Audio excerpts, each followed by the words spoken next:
hace 4 años y el Señor nos ha permitido estar en esta tercera tierra de promesa. Nosotros somos una familia misionera.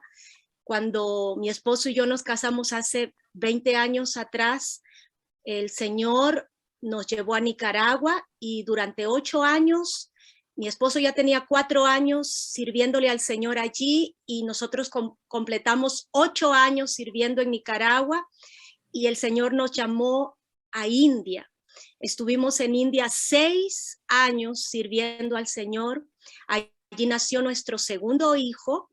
Realmente ahí creció nuestro segundo hijo. Cuando nuestro segundo hijo, Kevin, que está aquí cerquita de mí, porque él es el ayudante técnico de la familia, cuando él nació en Lima, a los 30 días después de la cesárea, el Señor nos ayudó para regresar y continuar nuestro trabajo en India, hasta que el Señor nos dijo, hasta aquí nada más. Estuvimos en El Salvador algunos años, mi esposo es salvadoreño, yo soy peruana, y nos trajo el Señor a esta parte del mundo, a este lugar que cuando llegamos por primera vez en pleno invierno era como caminar dentro de una refrigeradora.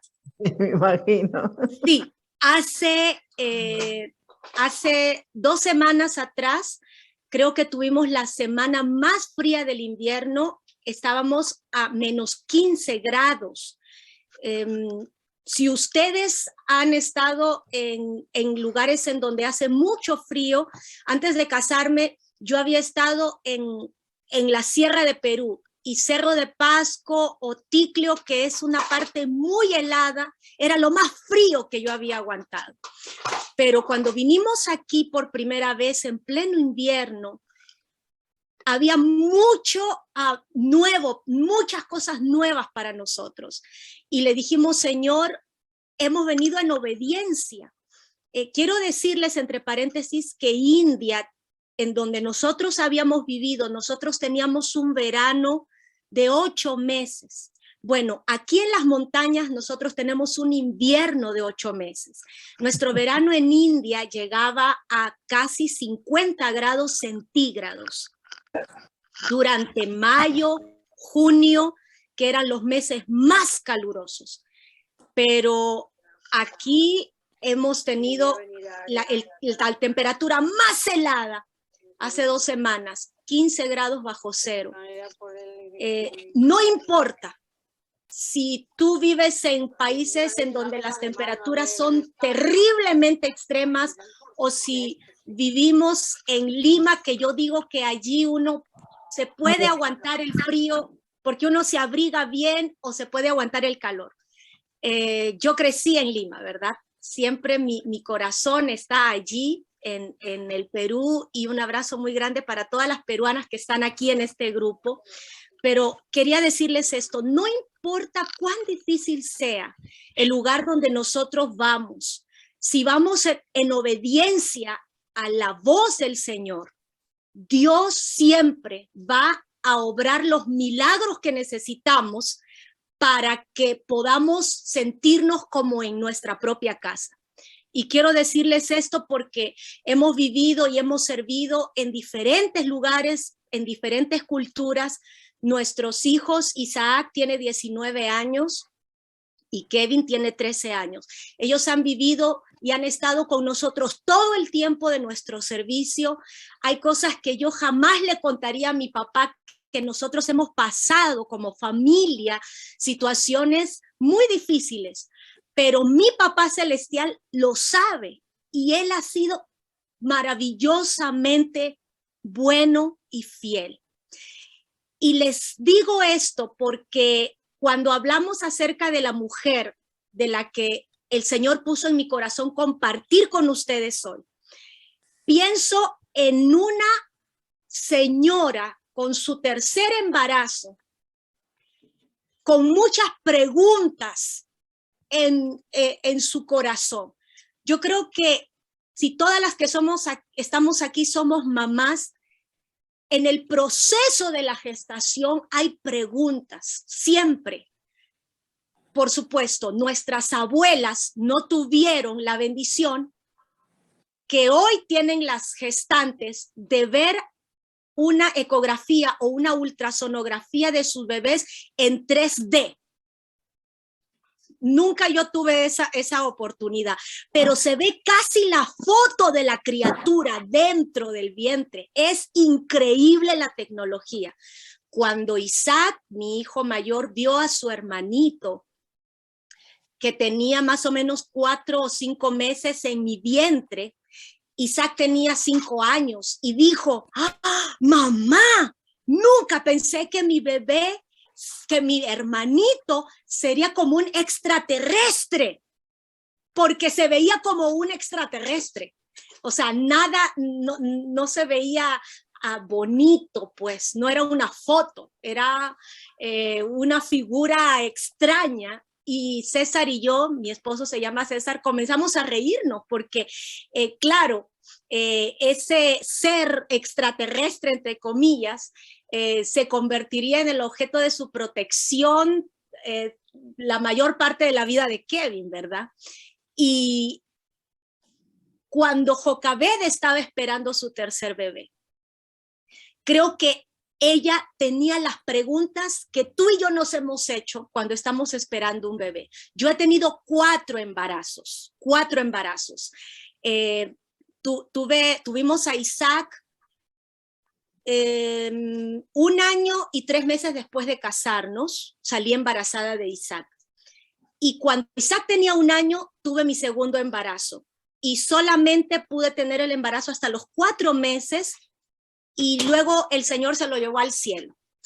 Salí embarazada cuando Isaac tenía 3 años de edad y solamente el bebé llegó hasta los 3 meses y se lo llevó al cielo.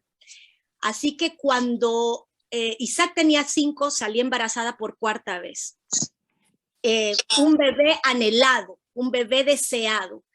Mi embarazo fue, casi el 80% del embarazo fue en India. Y fue un embarazo difícil, fue un embarazo delicado. Tenía 4 meses de embarazo cuando comencé a dilatar y en mi cabeza pasaban muchos pensamientos. Yo decía, tal vez este bebé también se va a ir al cielo, porque ya había tenido 2 abortos involuntarios. Y solo decía, Señor, estoy transportándome en una moto, porque en una moto iba a veces a la iglesia, a veces iba en mototaxi. Si ustedes saben lo que es un mototaxi, y si alguna no lo sabe, perdónenme, pero es una forma muy común de transportarse en muchos países latinoamericanos, pero en India, en el pueblito donde vivíamos, las calles eran de tierra y piedra. Entonces iba en mototaxi y yo estaba constantemente en ese golpeteo en el mototaxi.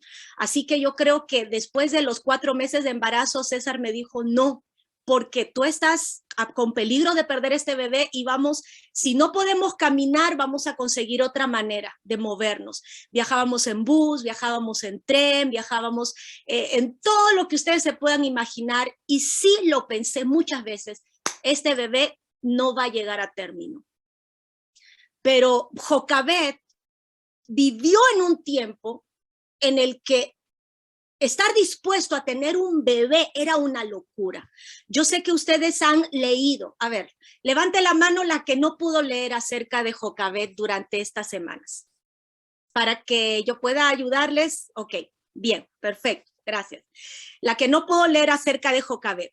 Vamos a ponernos en contexto.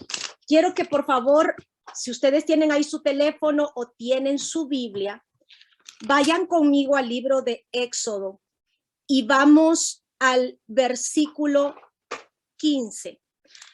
Israel era un pueblo esclavo en Egipto y fueron esclavos por más de 400 años.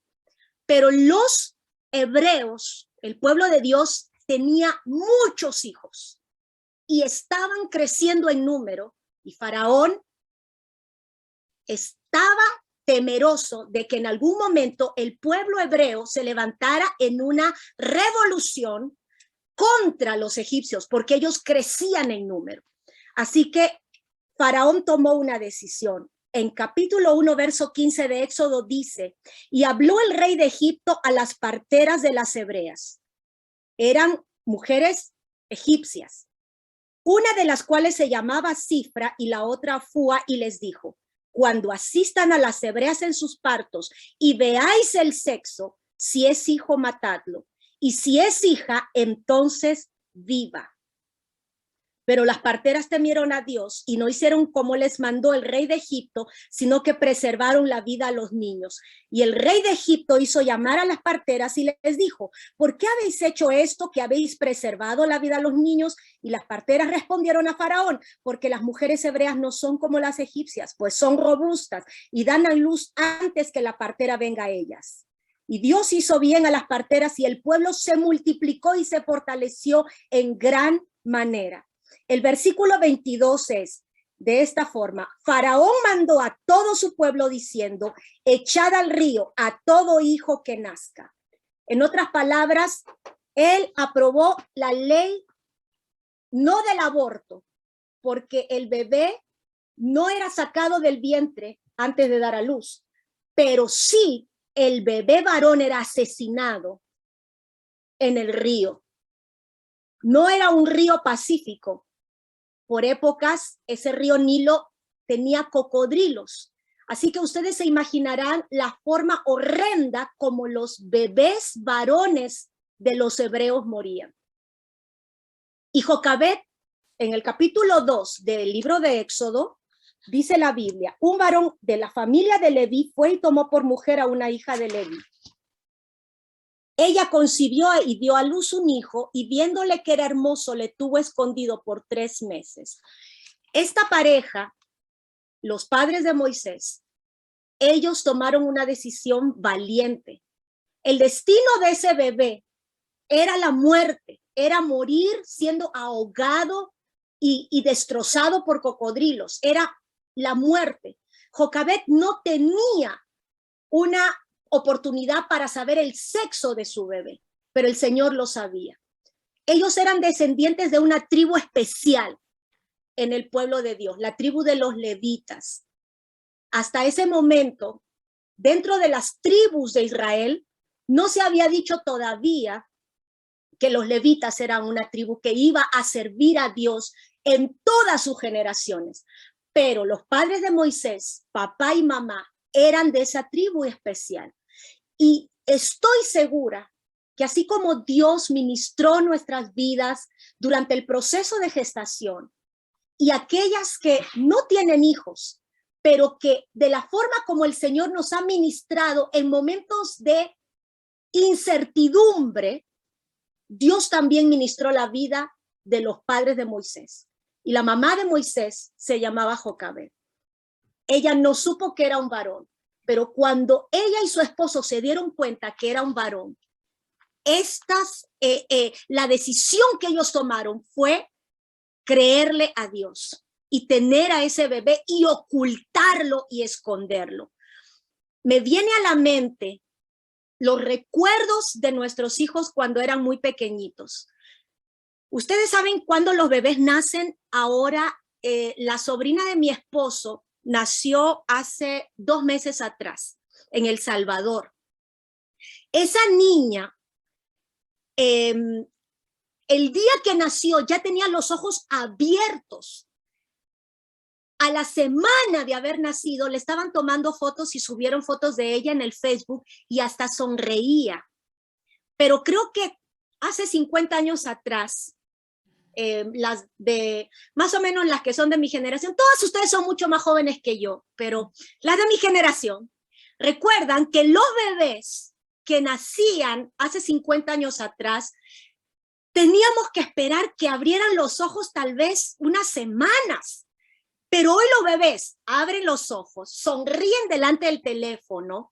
Es increíble. Ahora, normalmente yo recuerdo cuando nació mi hermano menor y él era mayormente un bebé tranquilo. Mi mamá nunca le dio leche en polvo. Siempre ella nos amamantó a los 5, ¿verdad? Pero yo recuerdo que por la noche era cuando nosotros no podíamos dormir escuchándolo llorar. Solo pienso cómo hizo Jocabed y cómo hizo su esposo para que Moisés se mantuviera tranquilo, callado.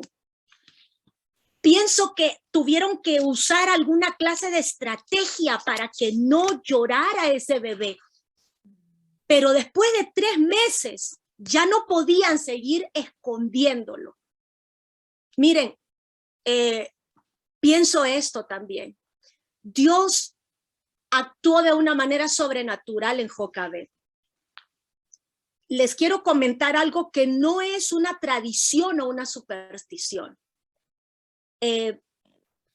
Cuando tú estás dando de lactar a tu bebé, tu leche materna, que es la única fuente del alimento de la sobrevivencia para tu bebé los primeros días y semanas, es tan importante. Y recuerdo en una ocasión que yo estaba en Perú visitando a mi familia. Isaac era un bebé. Y tuve una discusión con uno de mis hermanos, una discusión terrible. Yo no sabía de presión arterial, pero seguramente se me subió la presión. Isaac estaba llorando y me puse a Isaac al pecho y creo que la leche tenía algo, tal vez esa leche, porque yo estaba enojada. Y cuando yo le di a Isaac mi leche, Isaac comenzó a vomitar y vomitar y vomitar. Y mi mamá me dijo, no le sigas dando leche, porque yo estaba enojada. Yo no sé, pero creo que Dios ayudó a Jocabed a poder amamantar a su bebé bajo un terrible estrés. Y hasta en esa situación el Señor fue tan fiel para que la leche de Jocabed no le hiciera daño a ese bebé. Ahora, hasta este momento estamos hablando de que Jocabed estaba en un país en donde toda su familia era esclava, sus parientes, sus 4 generaciones anteriores a ella habían sido esclavos. No estaba ese bebé llegando en el mejor momento. Era el tercer bebé, el tercer hijo de la familia y de remate era un varón. Pero vamos a ver lo positivo y precioso. Jocabed era una hija de Dios. Ella tomó la decisión junto con su esposo de preservar la vida a su bebé. Dios le dio la fortaleza para poder alimentarlo y cuidarlo. Pero a los 3 meses, que ya no pudo esconderlo más junto con su esposo, porque creo que así como eran pueblo de Dios, ellos sabían respetar los principios de Dios. Yo no creo que Jocabed haya tomado decisiones por su parte, por su lado, porque le parecía mejor. Creo que ella podía ser una mujer que orara y dijera, Dios, responde mi oración respecto a mi hijo, yo soy tu hija, Señor, y te he creído. Creo que ella y su esposo eran personas que amaban y temían a Dios con todo su corazón y que se ponían de acuerdo para las decisiones, porque lo siguiente de la locura que hicieron fue que prepararon una canasta. Cuando me pongo a pensar en este acto de Jocabed, me quebranto porque fue un segundo paso de fe, preparar una canasta. El primer paso de fe fue esconder a su bebé y el segundo paso de fe fue preparar una canasta. Creo que todas nosotras, como madres, si nuestros hijos en los tiempos locos y horribles en los cuales vivimos, nuestros hijos están expuestos a toda esta corriente espantosa de un sistema mundial que está gobernado por Satanás. Y Jocabed preparó una canasta. Creo que el Señor nos está llamando a todas nosotras a poder preparar una canasta. Solamente que Jocabed y su esposo, aunque la Biblia dice que ella fue la que preparó la canasta, ellos tomaron esa canasta y la cubrieron con un elemento que protegiera al bebé del agua, de lo externo, y eso era brea. Si ustedes saben que la brea sella, ustedes van a entender que ese fue un trabajo tan delicado y tan detallista para que no permitiera esa brea que lo externo entrara y dañara a ese bebé. La mujer de Dios tomó la decisión de tener a su hijo varón cuando el faraón había ordenado que todos los bebés varones de los hebreos tenían que ser lanzados al río. Y escondieron ella y su esposo a Moisés durante 3 meses. Y el Señor les ayudó, pero 3 meses ya era el tiempo máximo para que este bebecito estuviera allí en casa, y tomaron la decisión de un segundo paso de fe y prepararon una canasta especial. Vamos a leer lo que dice el verso 3, capítulo 2 de Éxodo, verso 3. Pero no pudiendo ocultarle más tiempo, tomó una arquilla de juncos y la calafateó con asfalto y brea, y colocó en ella al niño y lo puso en un carrizal a la orilla del río. Nosotros tenemos un ministerio con adultos, con jóvenes y con niños aquí en Bulgaria. Y en una ocasión hicimos una especie de drama junto al río donde vivimos, y nos conseguimos una canasta. Lamentablemente no es la misma, pero yo quiero decirles que una canasta no es impermeable, sino que en cualquier momento, si yo pongo este objeto en el río, la humedad va a penetrar, y si yo pongo a un bebé aquí, ese bebé no va a sobrevivir. Pero Jocabed y su esposo protegieron al bebé, colocaron una base lo suficientemente gruesa para que su bebecito pudiera estar seguro en la canasta. Lo que aparentemente es una locura es llegar a las orillas del río y poner al bebé cerca. No lo pusieron en la corriente, pero lo colocaron en un carrizal a la orilla del río. Ahora, cuando Jocabed fue a ese lugar en donde Faraón había dicho que lanzaran a los bebés varones para que murieran, Jocabed estaba siendo guiada por Dios, no estaba loca. Humanamente para nosotros es absurdo. Se supone que tengo que proteger a mi hijo. ¿Cómo lo voy a llevar allí? Pero eso fue lo que hizo Jocabed, y creo que fue Dios, con todo mi corazón, creo que fue Dios el que guió a Amram y a Jocabed para tomar esta decisión.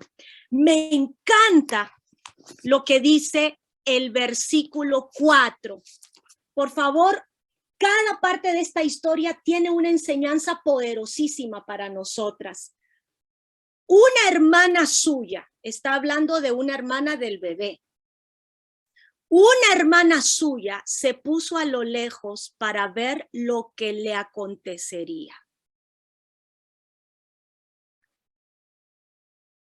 Y nosotros sabemos que ella era la hermana mayor del bebé.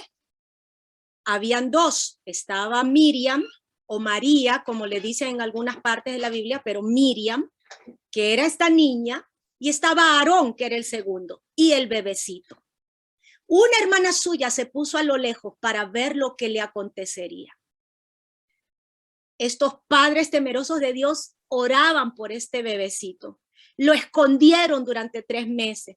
Lo pusieron en las manos del Señor. Dios los guió a hacer lo siguiente: preparar esa canasta. Colocaron protección en la canasta para que el agua o la humedad no afectara al bebé, fueron a la orilla del río, Jocabed y su hija mayor. Y no fue una casualidad, no fue una cosa circunstancial. En el verso 5 dice, la hija de Faraón descendió a lavarse al río y paseándose sus doncellas por la ribera del río, vio ella la arquilla en el carrizal y envió una criada suya a que la tomase. Y cuando la abrió, vio al niño y aquí que el niño lloraba.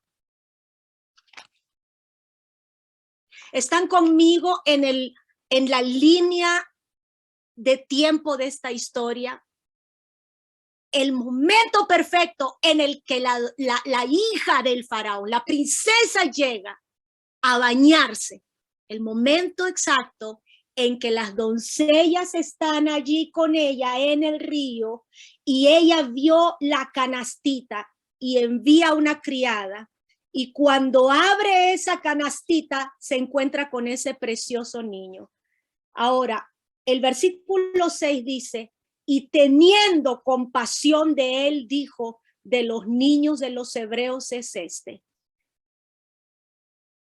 Esa compasión no vino porque ella era una muy buena gente. Esa compasión, ese corazón movido a compasión vino de parte de Dios a esta joven, a esta princesa. En ese momento, cuando ella ve y tiene compasión y reconoce que ese era el bebé del cual su padre había dicho que tenían que morir ahogado en el río, como todos los hijos varones de los egipcios, de los hebreos, perdón. La hermanita mayor llega inmediatamente y le dice, ¿iré a llamarte una nodriza de las hebreas para que te críe este niño? Y la princesa dijo, ve. En los tiempos de Moisés, en los tiempos de Jocabed, una de las cosas que sucedían, y no solamente en esos tiempos, en los siglos 10, 11 y 12, encontramos en la historia que las mujeres, por supuesto, ella no estaba embarazada, la Biblia no dice si ella tenía otros hijos, pero históricamente las esposas de los reyes, cuando tenían sus hijos, de acuerdo a la manera de pensar, los pechos de las mujeres eran una de las partes del cuerpo que se tenían que cuidar. Ustedes no van a creer lo que estas mujeres de aristocracia hacían. Ellas no, al ser de un nivel social tan alto, ellas no daban de mamar a sus bebés, porque esa práctica y todo eso iba a desfigurar la belleza de sus pechos. Así que ellas buscaban a una mujer que también había dado a luz y esas nodrizas alimentaban a los bebés. Esto viene desde los tiempos muy antiguos. Ahora, esta niña, que no sabemos cuántos años tenía, le hace la pregunta exacta. ¿Quieres que te consiga? Por supuesto, la princesa no iba a tener cómo alimentar a ese bebé con leche materna.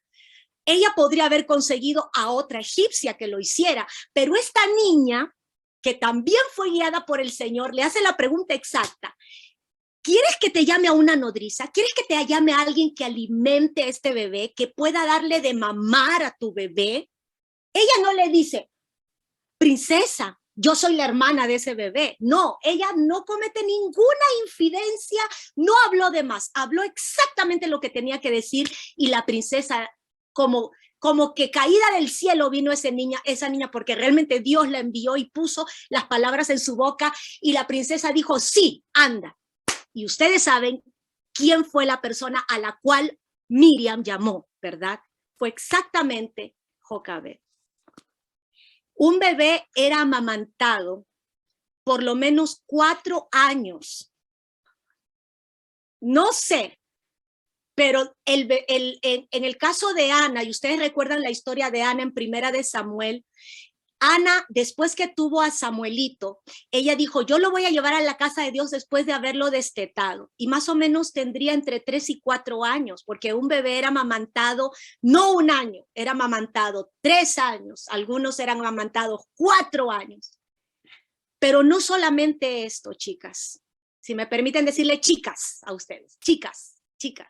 No solo esto, chicas, sino que Jocabed y Amram, su esposo, tuvieron la oportunidad poderosa, preciosa, sobrenatural, maravillosa, el privilegio de educar a este bebé en los años más importantes de su vida.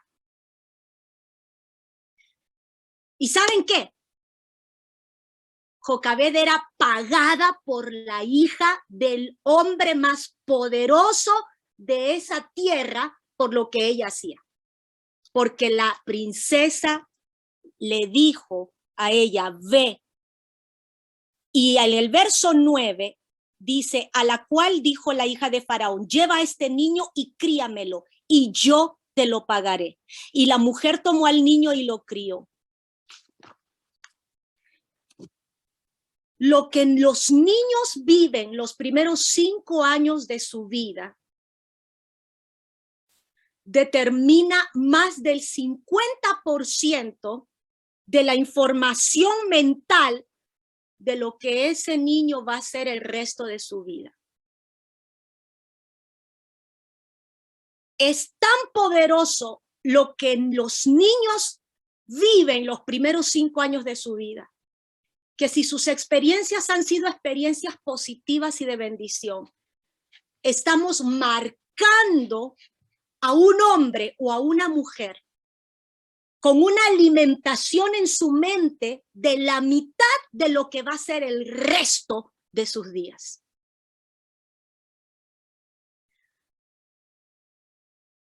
Yo no puedo imaginarme el gozo y la alegría de esta mamá. Yo creo que ella lloraba y reía a la vez. Lloraba y reía a la vez. Y le daba gracias al Señor, porque ellos no se dejaron vencer por el miedo. Ahora, vamos a esto. Hay 4 lecciones, muchas más, pero solo quiero mencionarles 4 lecciones que aprendemos de la vida de Jocabed. No puedo dejar de lado a Amram, el padre de Moisés, porque ella no era una mamá soltera. Yo sé que hay muchas madres solteras que han sido mujeres que han sufrido mucho. Abandono, rechazo, han sufrido calumnias, han sufrido pobreza, pero han encontrado al Dios que ha sido el padre, el hermano, el amigo, el proveedor, el todo. Solo que el caso de Jocabed no es el caso de una mamá soltera. Es el caso de una mujer que tenía a un esposo, hijo de la tribu de los levitas, que temía y amaba a Dios. Y esta era una mujer y un hombre, Amram y Jocabed, padres de 2 hijos que están esperando a su tercer hijo y que toman la decisión de cuidarlo por 3 meses. Ahora, hermanas, el Señor nos ha dado ese privilegio a nosotras, como mujeres. Si tú eres una madre soltera, si tú tienes un esposo que conoce al Señor, o si tú tienes un esposo que no es creyente, o si eres viuda, o si eres separada, o si tal vez nunca has podido tener hijos, mira, el hecho es que son tiempos tan difíciles los cuales vivimos que los mismos principios que aprendemos de Jocabed lo podemos aplicar a cualquier mujer. Obedece y teme a Dios en todo lo que hagas. Témelo y obedécelo en todo lo que hagas. Hay mujeres que han decidido obedecer más las leyes de los hombres o los consejos de los hombres o las reglas de la sociedad que temer a Dios. Y alguien me dirá, pero ¿por qué hablas de temor? Bueno, porque cuando tú aprendes a conocer a Dios, tú le vas a amar, pero también le vas a temer a Él. Le vas a amar y le vas a temer.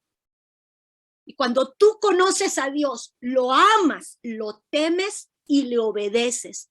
Yo no puedo decir que conozco a Dios y hago mi voluntad y hago lo que a mí me da la gana y tomo mis decisiones. Si yo hago lo que a mí me da la gana, sencillamente yo sé algo de Dios, pero no lo conozco. Cuando Dios se revela, no con B labial, sino con V, cuando Dios se revela a mi vida, cuando yo le conozco y lo amo y lo temo, le voy a obedecer.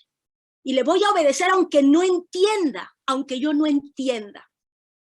Ese bebé llegó en el peor momento para Jocabed. Yo no entiendo, Señor, por qué estoy pasando en un momento en el que todos los bebés varones están siendo asesinados, Señor, alrededor de mí.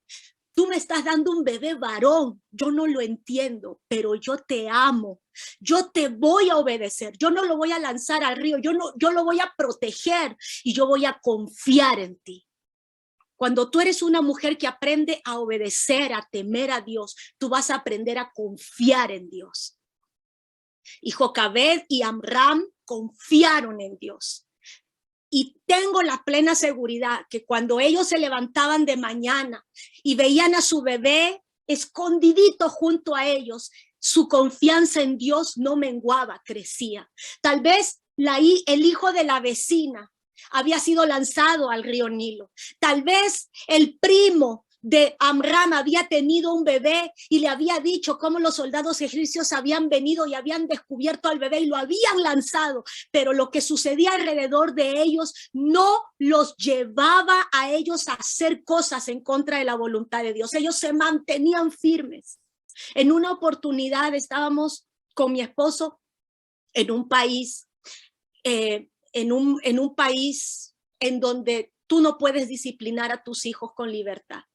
Y la hija de esta familia tenía 5 años. Ella estaba haciendo un berrinche, no sé si me entienden esta palabra. Estaba tirando cosas en la sala de su casa. Llegó y le dio una patada a su mamá. Y mi esposo le dijo a esta pareja, ustedes no pueden permitir que su hija de 5 años haga esto. Y ellos le dijeron, vivimos en este país y no podemos disciplinarla, porque si la disciplinamos los vecinos nos van a demandar a la policía.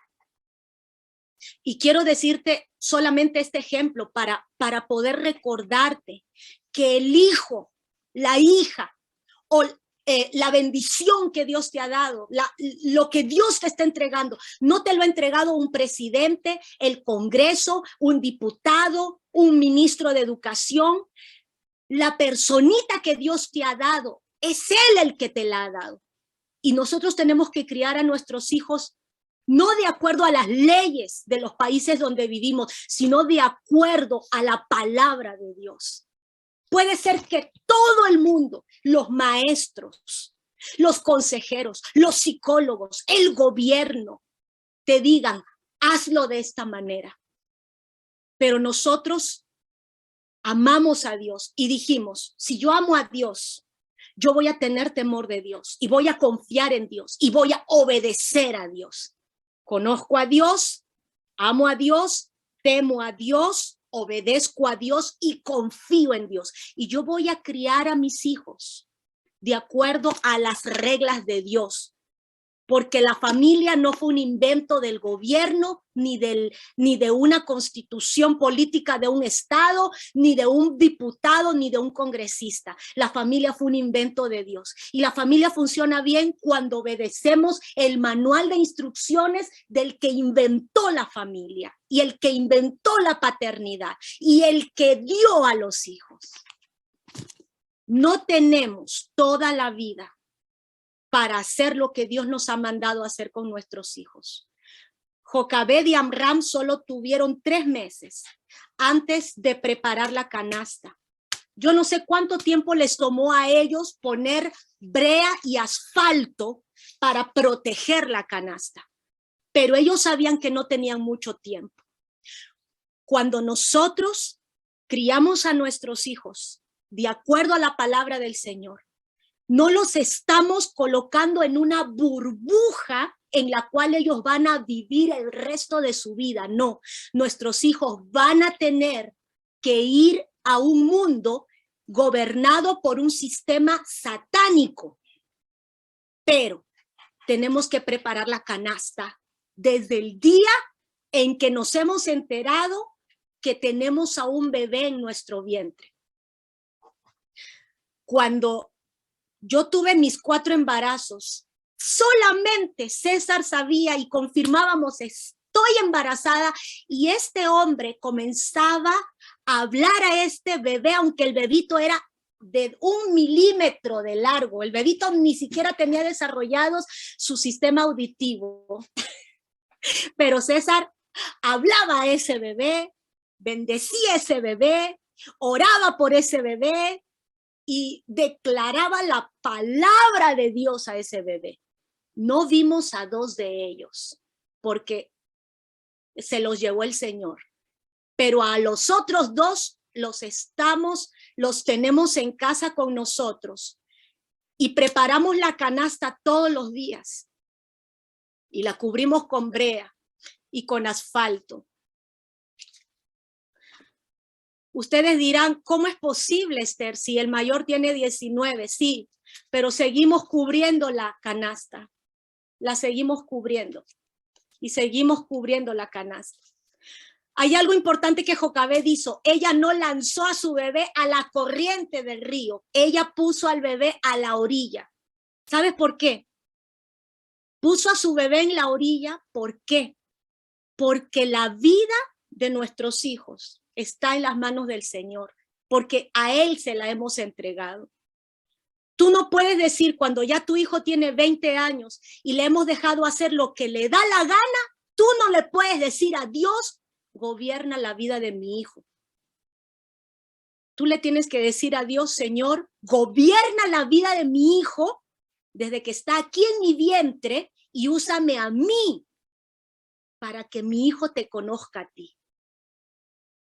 Ahora, la segunda lección que nosotros tenemos aquí para poder recapitular es que tenemos que preparar la canasta. Antes de que nuestros hijos salgan de nuestra casa, el día en que nuestros hijos salgan, yo no sé cuándo va a ser, pero antes de que ellos se vayan, hay que preparar la canasta. Desde que nos hemos enterado que los tenemos en el vientre, preparémoslo. ¿Y qué significa eso? Criémoslos de acuerdo a la palabra, con el amor que solamente tú como madre le puedes dar, y ese amor que tiene 2 aspectos importantes. Así como una moneda tiene 2 caras, así como un billete tiene 2 caras, el amor tiene 2 caras. Un billete no es tal con una sola cara. Una moneda no es genuina con una sola cara, tiene que tener 2 caras. Así es el amor tiene 2 caras. La primera cara del amor es lo que tú y yo conocemos: besos, abrazos, regalos, les cantamos, la ternura, la demostración, el comprarles alimento, vestirlos, proveer para ellos. La segunda cara, que es parte del amor, es la disciplina. Cuando tú ocupas ambas caras del amor y haces un equilibrio, tú estás preparando esa canasta. Cuando yo estoy disciplinando a mi hijo con tanto amor, con el mismo amor con el cual yo lo beso y lo abrazo, con el mismo amor con el cual yo le escojo la ropa cuando es bebé, con el mismo amor con el cual yo preparo sus alimentos, con ese mismo amor, cuando yo lo disciplino con el mismo amor que Dios me ha dado a mí como madre, yo estoy preparando la canasta. Ahora, cuando el niño va creciendo, yo sé que la disciplina no puede ser aplicada de la misma manera, pero siempre tiene que haber disciplina, tiene que haber reglas, porque las reglas representan amor. Por eso Dios me ha dado su palabra, porque Él me ama. Por eso en un carro hay un seguro en la puerta. Hay un seguro en la puerta. Por eso en el semáforo hay un color verde, pero también hay un color rojo. Por eso hay un policía. Por eso hay reglas. Por eso te dicen en tu trabajo que tú tienes una hora de entrada. Las reglas son importantes. Por eso tienes que dar un examen en el colegio, en la escuela, porque las reglas son parte de la vida y la disciplina tiene que ser parte de la forma como criamos a nuestros hijos. Preparemos la canasta, preparemos la canasta, preparemos la canasta. Con todo lo que nosotros hablemos y hagamos. Es poderoso cuando el Señor le dice al pueblo de Israel, años después, a través de este bebé Moisés, ya teniendo él más de 100 años de edad, en el libro de Deuteronomio capítulo 6, el mismo Moisés, en el versículo 6 le dice a todo el pueblo de Israel, estas palabras que yo te mando hoy, siendo él como la boca de Dios, hablando como la boca de Dios para el pueblo de Israel, las palabras que yo te mando hoy estarán sobre tu corazón y las repetirás a tus hijos, dice Deuteronomio 6:6.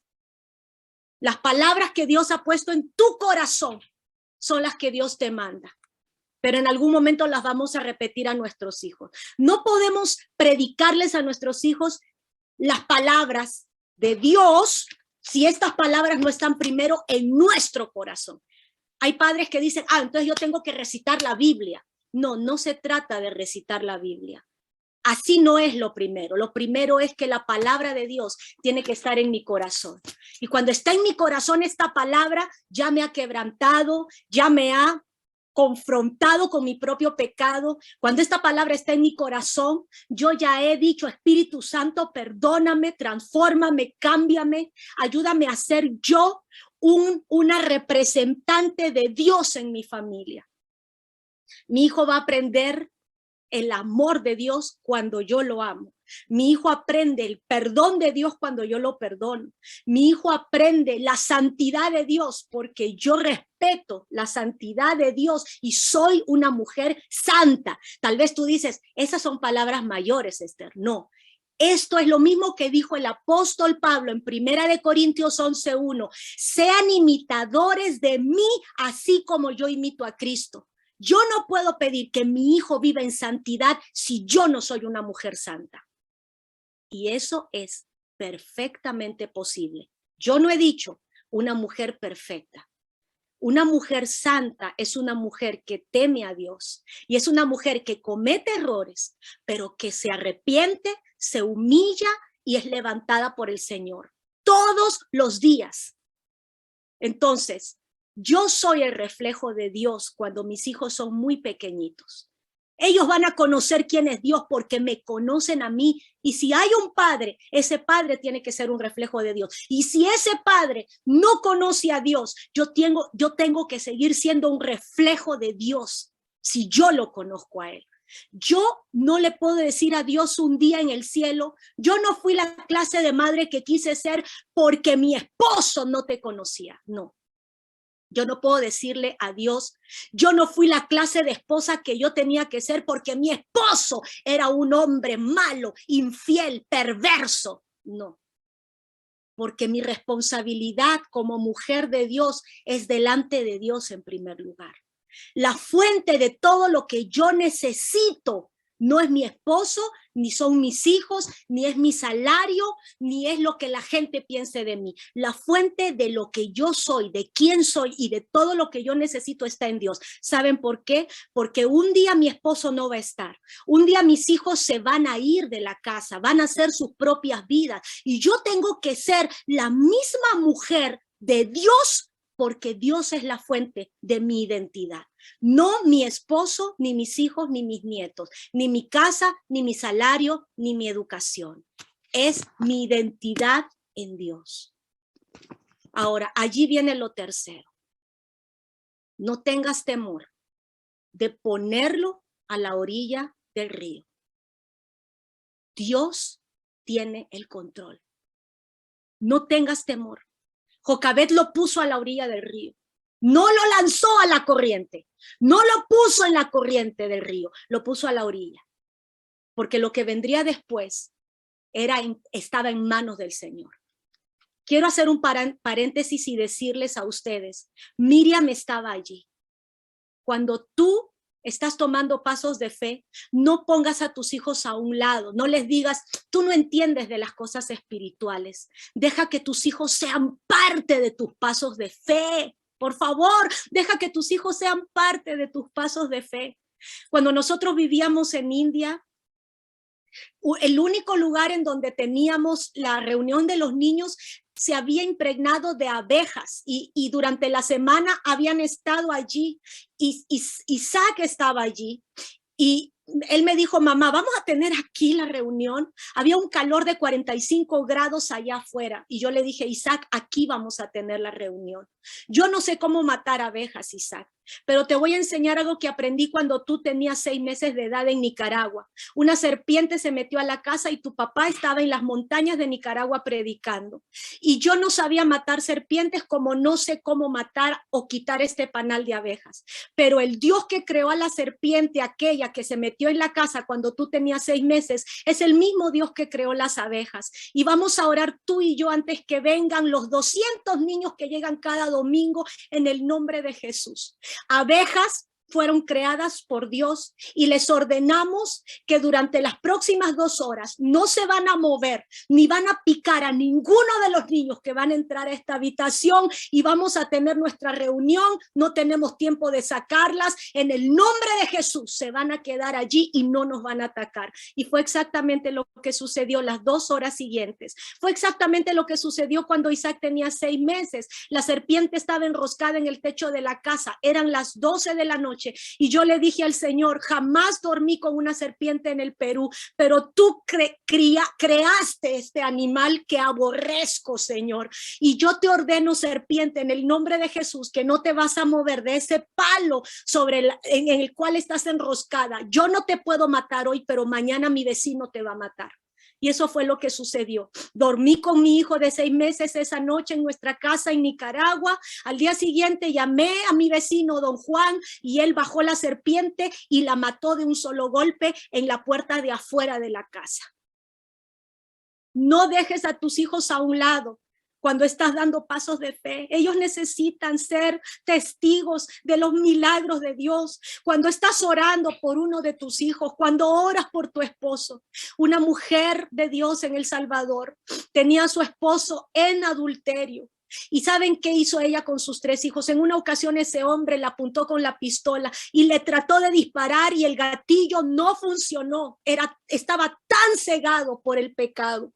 ¿Saben qué hacía ella con sus 3 hijos? Se levantaban a las 5 de la mañana y por 1 hora oraban por la salvación de su padre. Su padre estaba en los bares, estaba con esa otra mujer y esos hijos oraron 8 años por la salvación de su papá.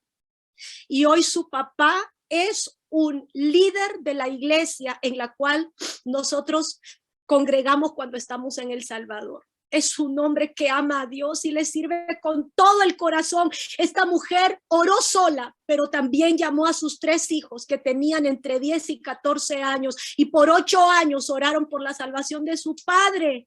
Miriam estuvo allí y vio el milagro de cómo Dios guardó a su hermano. No dejes a tu familia a un lado, hazlos parte del milagro. Hazlos parte del milagro. Y aprovecha cada día. Esta es la 4ª lección. Aprovecha cada día que el Señor te da para que tú puedas prepararlos a ellos.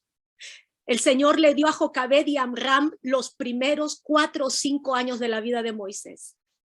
Cuando Moisés llegó al palacio, antes de llamarse Moisés, yo no sé cómo lo llamaban y la Biblia no nos dice cómo sus padres lo llamaban, porque cuando la mamá postiza, cuando la mamá recibió a este niño, ya este niño había sido sellado con la palabra de Dios y con el testimonio de Amram, de Jocabed, de Miriam y de Aarón. Ya este niño había sido sellado con el primer sello, el más importante, la marca más importante que le tenemos que dar a nuestros hijos. No es una partida de nacimiento, no es el DNI, es el sello de la palabra de Dios. Una palabra que primero se vive y luego se predica. Una palabra que primero se practica en casa de manera sencillas y que luego se lee. A veces decimos, vamos a reunir a los niños para que leamos la palabra. No, si tú quieres que los niños la conozcan, vivamos esa palabra, vivámosla. Dice aquí que tenemos 2 minutos, 1 minuto con 58 segundos. Esto es lo que el Señor puso en mi corazón para decirles. En el libro de Hebreos, el capítulo 11, cuando hablamos de los hombres y mujeres de Dios, el verso 23 del capítulo 11 de Hebreos dice, por la fe Moisés cuando nació fue escondido por sus padres por 3 meses, porque le vieron niño hermoso y no temieron el decreto del rey. Por la fe Moisés, hecho ya grande, rehusó llamarse hijo de la hija de Faraón, escogiendo antes ser maltratado con el pueblo de Dios que gozar de los deleites temporales del pecado, teniendo por mayores riquezas el vituperio de Cristo que los tesoros de los egipcios.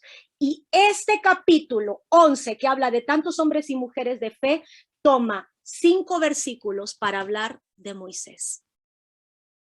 Y hablamos de un gran hombre como él, porque hubo una gran mujer llamada Jocabed. Y tú y yo no somos menos que ella. Creo que Dios se ha revelado a nuestra vida de una forma mucho más extraordinaria que a la vida de Jocabed y de Amram. Nuestros hijos son un regalo del Señor. Vivimos en medio de esclavitud, de pecado, de una corriente satánica en todas las áreas. Pero sí es posible poder formar a los Moisés de este siglo XXI, con la ayuda del Espíritu Santo y con la presencia de Dios, con nuestro amor por su palabra y nuestra disposición para obedecerla.